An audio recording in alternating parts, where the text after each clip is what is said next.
बिस्मिल्लाहिर्रहमानिर्रहीम अस्सलाम वालेकुम। This is Masood Mushtaba. जैसे कि आपको पता है, हमने यूट्यूब के ऊपर एक वर्ल्ड ज्योग्राफी की सीरीज़ स्टार्ट की हुई है जिसमें हम डेली बेसिस पर मल्टीपल टॉपिक्स अपलोड करते हैं। ठीक, तो लेकिन आज जो हमारा टॉपिक है वो करंट अफेयर्स से रिलेटेड है। ठीक, तो आज जो हमने अपना टॉपिक चुना है वो है यूएसए इलेक्शन। जैसे कि आपको पता है आजकल यूएसए इलेक्शन बहुत ज़्यादा डिस्कस हो रहे हैं, तो हमने सोचा कि आपको भी इसके बारे में पता होना चाहिए। ठीक, तो देखें बेसिकली यूएसए इलेक्शन होता क्या है, उसका प्रोसेस हम डिस्कस करेंगे कि कौन शख्स यूएसए का सदर बन सकता है, कौन नहीं बन सकता, क्या शराइत होती है और किस तरीके से यूएसए का प्रेसिडेंट बना जा सकता है। ठीक,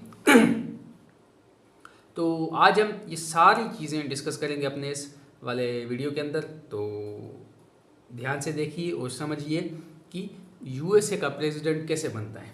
ठीक, चले स्टार्ट करते हैं। तो सबसे पहले देख लें, जो यूएसए का इलेक्शन सिस्टम है ना, ये बात आप समझ लें, वहाँ पर प्रेसिडेंशियल फॉर्म ऑफ गवर्नमेंट है। कौन सा फॉर्म ऑफ गवर्नमेंट एग्जिस्ट करता है यूएसए के अंदर, तो आप कहेंगे सदारती निज़ाम है। ठीक, और ये निज़ाम ये 4 साल तक रहता है। कितने टेन्योर है इसका? 4 साल के बाद। जैसे कि पाकिस्तान के अंदर इलेक्शन होती हैं हर 5 साल के बाद, तो यूएसए के अंदर हर 4 साल के बाद इलेक्शन होता है। ठीक, और दूसरी बात अहम ये है कि वहाँ पर वैसे तो बहुत सारी पार्टीज़ हैं यूएसए के अंदर, लेकिन 2 अहम पार्टीज़ हैं जो कि प्रेसिडेंशियल इलेक्शन के अंदर अपना हिस्सा लेती हैं। एक कहलाई जाती है डेमोक्रेटिक पार्टी, दूसरी को हम जानते हैं रिपब्लिकन पार्टी के नाम से। ठीक है, डेमोक्रेटिक की जो सिंबल है ना वो कहलाती है डंकी। डंकी किसका सिंबल है? गधा किसका सिंबल है? डेमोक्रेटिक पार्टी का। ठीक, और उसके बाद रिपब्लिकन का निशान है वो है एलिफेंट। एलिफेंट किसका निशान है? तो रिपब्लिकन का, डेमोक्रेटिक का डंकी है। ठीक, मेजॉरिटी के अंदर ये 2 पार्टी, सिर्फ और सिर्फ ये 2 पार्टी होती हैं जो कि अपना यूएसए की प्रेसिडेंशियल इलेक्शन में हिस्सा लेती हैं। ठीक, वैसे अदरवाइज देखें तो बहुत सारी एग्जिस्ट करती हैं पार्टीज यूएसए के अंदर। ठीक है, अब हम देखेंगे कि भाई कौन शख्स यूएसए का प्रेसिडेंट बन सकता है, कौन नहीं बन सकता। ठीक, और उसका प्रोसेस क्या है। चलें अब हम देख लेते हैं कि कौन शख्स यूएसए का प्रेसिडेंट बन सकता है। यूएसए के प्रेसिडेंट बनने के लिए कौन सी शराइत है? तो सबसे पहली शराइत है कि जो शख्स भी यूएसए का सदर बनना चाहता है वो क्या हो, उसके लिए 3 शराइतें। ठीक है, कितनी शराइतें? 3 शराइतें। पहली शर्त ये है कि भाई जो भी शख्स यूएसए का प्रेसिडेंट बनना चाहता है उसका जन्म यूएसए के अंदर हो। कहाँ पर हुआ हो? यूएसए का वो जन्म उसका हुआ हो। ठीक, तो यूएसए में वो पैदा हो। और दूसरी कंडीशन ये है कि उसने अपनी ज़िंदगी के कम से कम 14 साल यूएसए में ही गुजारे हों। ठीक है ना, ऐसा नहीं हो कि भाई पैदा तो यूएसए में हुआ हो और फिर जाकर कहीं किसी और मुल्क में सेटल डाउन हो गया हो, फिर बाद में यूएसए के अंदर आकर इलेक्शन लड़े, तो वो शख्स नहीं, बल्कि वो शख्स जो जिसका जन्म भी यूएसए में हुआ हो और उसने अपनी ज़िंदगी के कम से कम 14 साल भी यूएसए के अंदर ही बसर किए हों, तो वो शख्स क्या बन सकता है? यूएसए का प्रेसिडेंट। और तीसरी कंडीशन ये है कि उस शख्स की एज 35 साल हो, कम से कम 35 साल हो। 35 साल से ऊपर वाला जो शख्स होगा वो इलेक्शन लड़ सकता है। 35 साल जिसकी उम्र नहीं होगी, 35 साल से कम होगी, तो वो शख्स इलेक्शन के लिए काबिल नहीं है। ठीक, तो क्या अगर कंक्लूड करूं तो वो शख्स जिसका जन्म यूएसए में हुआ हो, वो शख्स जिसने अपनी ज़िंदगी के 14 साल कम से कम यूएसए के अंदर गुजारे हों और उसकी उम्र एटलीस्ट 35 ईयर्स हो जो। ठीक, चलिए अब हम देख लेते हैं इलेक्टोरल कॉलेज को। देखें बेसिकली लोगों को लगता है कि जो यूएसए की आवाम है वो डायरेक्टली सदर को मुंतखब करती है। इस तरह नहीं, डायरेक्ट अगर वोट वाला सिस्टम नहीं है यूएसए के अंदर। आम लोगों को लगता है कि भाई यूएसए के सदर को डायरेक्टली लोग वोट देते हैं, ऐसा बिल्कुल नहीं।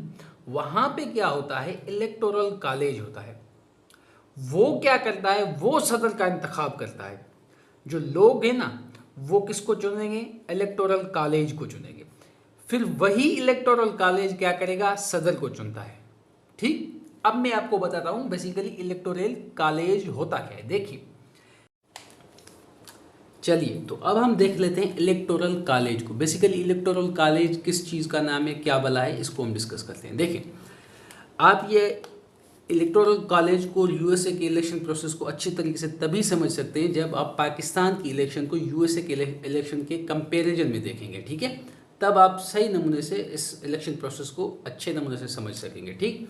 अब देखें, मैं कोशिश करता हूँ आपको समझाने की, तो इंशाल्लाह आप समझ जाएंगे। देखें, आपको सब कंसंट्रेशन के साथ सुनना है। सबसे पहले देखें इलेक्टोरल कॉलेज।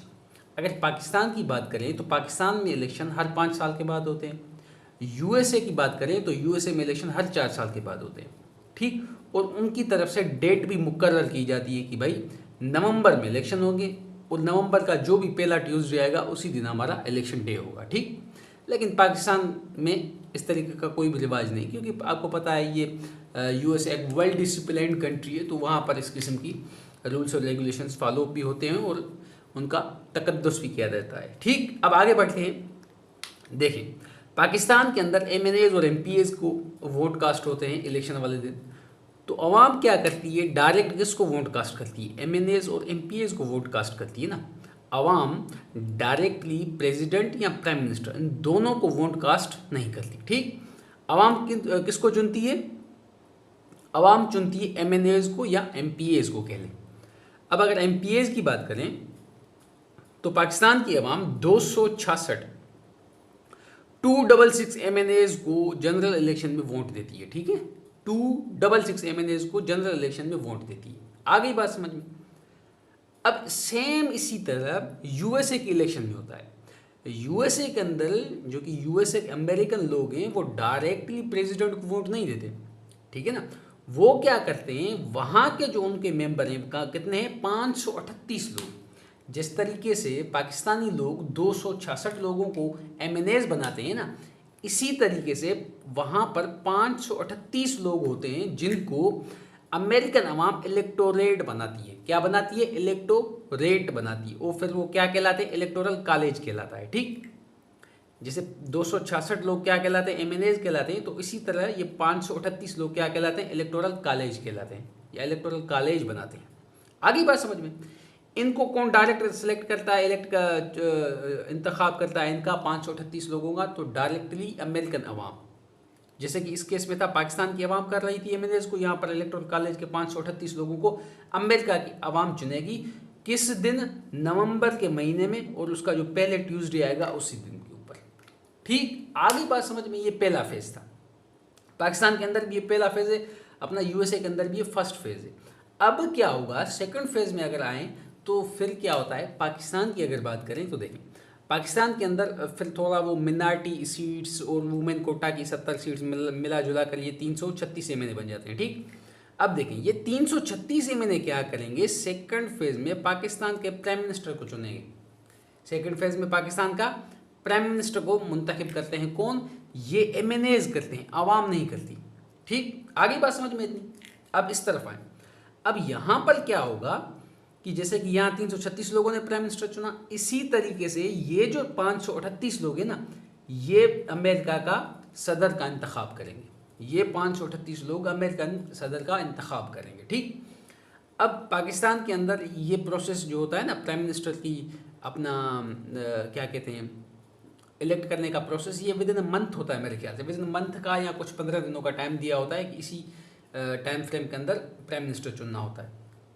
लेकिन अमेरिका के अंदर क्या है, उन्होंने भी एक टाइम फ्रेम दिया हुआ है कि भाई नवंबर में इलेक्शन होगा, 538 लोगों को आप क्या करेंगे, दिसंबर के अंदर 538 लोग वोट करेंगे। कब, दिसंबर के महीने में, या दिसंबर की 14 से 20 तारीख के अंदर ये लोग क्या करते हैं, प्रेसिडेंट के लिए वोट करते हैं। प्रेसिडेंट ऑफ यूएसए के लिए वोटिंग करते हैं। कौन, ये 538 लोग, ठीक हो गया। या आप कह सकते हैं कि सेकंड वेडनेसडे, दिसंबर का जो सेकंड वेडनेसडे है ना, उसके बाद जो आने वाला पहला ट्यूसडे होगा, उसी दिन यूएसए का प्रेसिडेंट का इलेक्शन होता है। आगे बात समझ में। ये जो थोड़ा सा टाइम फ्रेम है इनका, इनमें आप कंफ्यूज नहीं होना, ये इनका टाइम फ्रेम दिया हुआ है कि भाई हमारा इलेक्शन इस डे पे होगा, प्रेसिडेंट का इलेक्शन इस डे पे होगा, और फिर आगे चलकर वो किस दिन पे काउंट होंगे। तो ये इसमें कंफ्यूज होने की ज़रूरत नहीं, बस आपको इतना समझना है, ये 538 इलेक्टोरल जो वोट है ये सदर का इंतखाब करेंगे। किस दिन को करेंगे, तो वो दिसंबर का मंथ है, इतना बस समझ लीजिए। ये क्या करेंगे, फिर सदर का इंतखाब करेंगे। अब ये वोट कौन काउंट करेगा? जैसे कि पाकिस्तान के अंदर स्पीकर काउंट करता है ना वोट, तो अब ये वोट प्रेसिडेंट के कौन काउंट करेगा? तो ये वोट काउंट करती है सेनेट।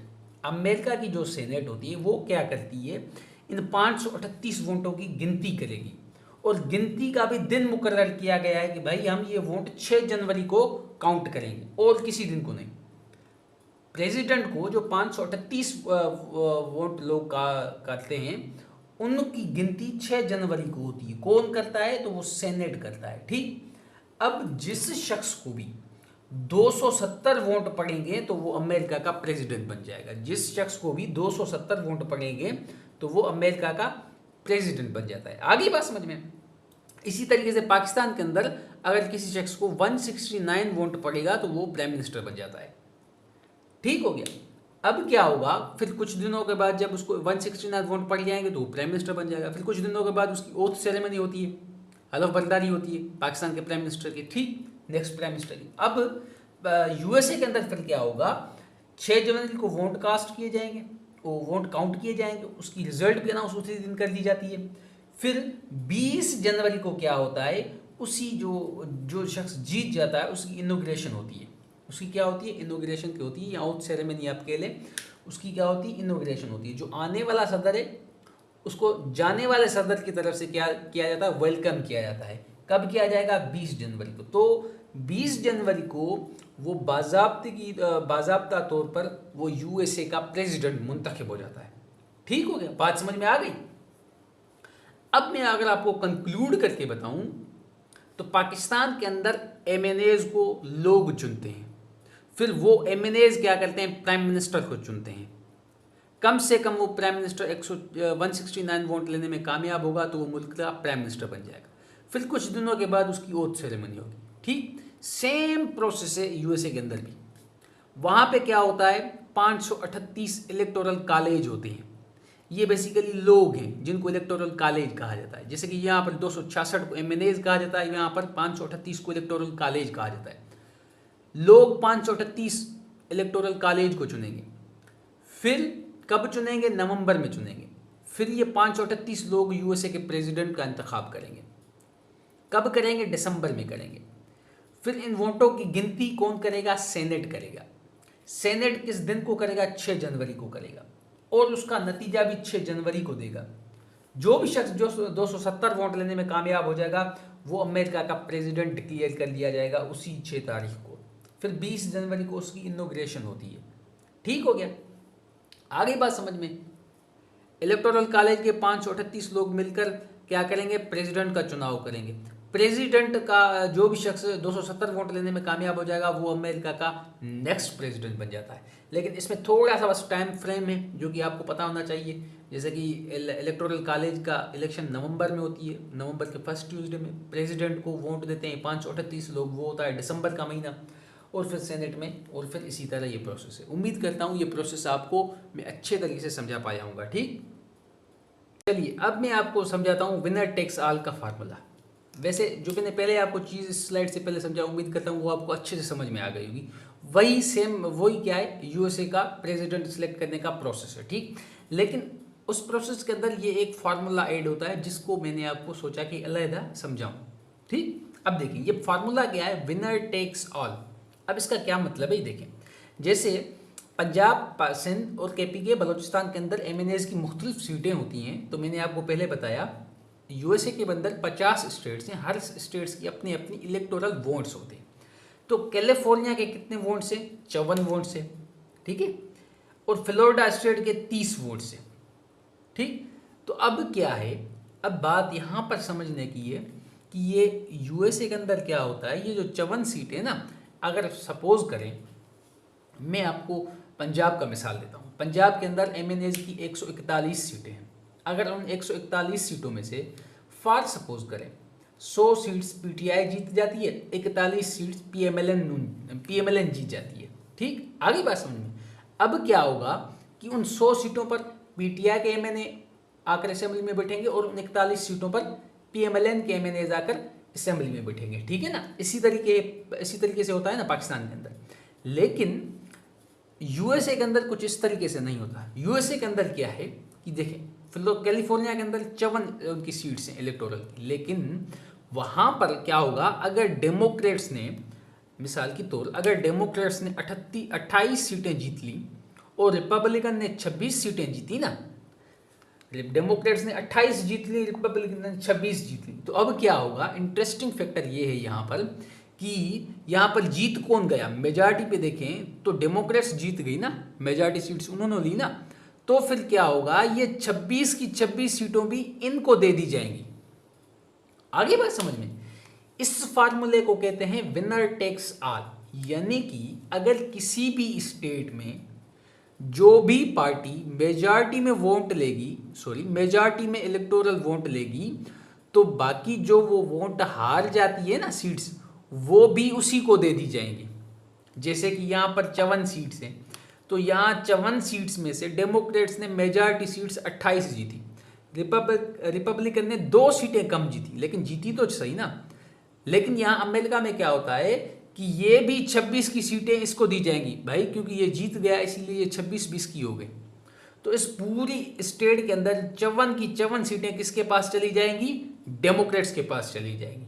आगे बात समझ में, इस फार्मूला को कहते हैं विनर टेक्स ऑल। अब दूसरी तरफ देखें, दूसरा मिसाल है जैसे कि फ्लोरिडा स्टेट है, यहाँ पर 30 इलेक्टोरल वोट्स है, ठीक। अब रिपब्लिकन फॉर सपोज यहाँ से 16 जीतती है, डेमोक्रेट्स यहाँ पर 14 वोट लेती है, ठीक, 14 वोट लेती है और रिपब्लिकन 16 लेती है। तो यहाँ पर क्या होगा, यहाँ पर किसने ज़्यादा सीटें जीती, तो रिपब्लिकन ने। तो ये जो 14 सीट डेमोक्रेट्स ने जीती ना, ये भी रिपब्लिकन को दे दी जाएगी। आगे बात समझिए, इसका मतलब कि फ्लोरिडा स्टेट की 30 की 30 सीटें रिपब्लिकन की हो जाएंगी। आगे बात समझ में, और यहाँ पर ज़्यादा सीटें किसने जीती, डेमोक्रेट्स ने, तो ये 54 की 54 सीटें डेमोक्रेट्स के हवाले चली जाएंगी।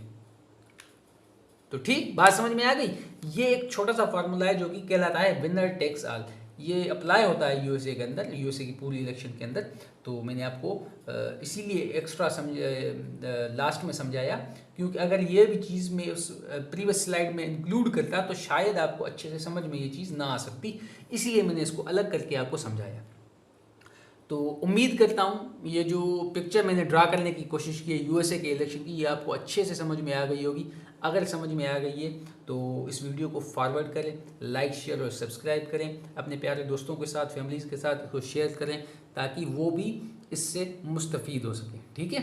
तो हमें दीजिए आज के इस वीडियो से इजाज़त, फिर इंशाल्लाह कल हम कोशिश करेंगे कि आपको यूएसए का जो इलेक्शन आज की डेट में हो चुका है उसके बारे में आपको ब्रीफ करें कि किसने जीता, क्या मार्जिन था, ये सारी चीज़ें आपको उसमें बताने की कोशिश करेंगे। तो आज के इस वीडियो से हमें इजाज़त दें, मिलते हैं कि अगले वीडियो के साथ, तब तक के लिए अल्लाह हाफ़िज़ and don't forget to share, like and subscribe the channel. Bye bye.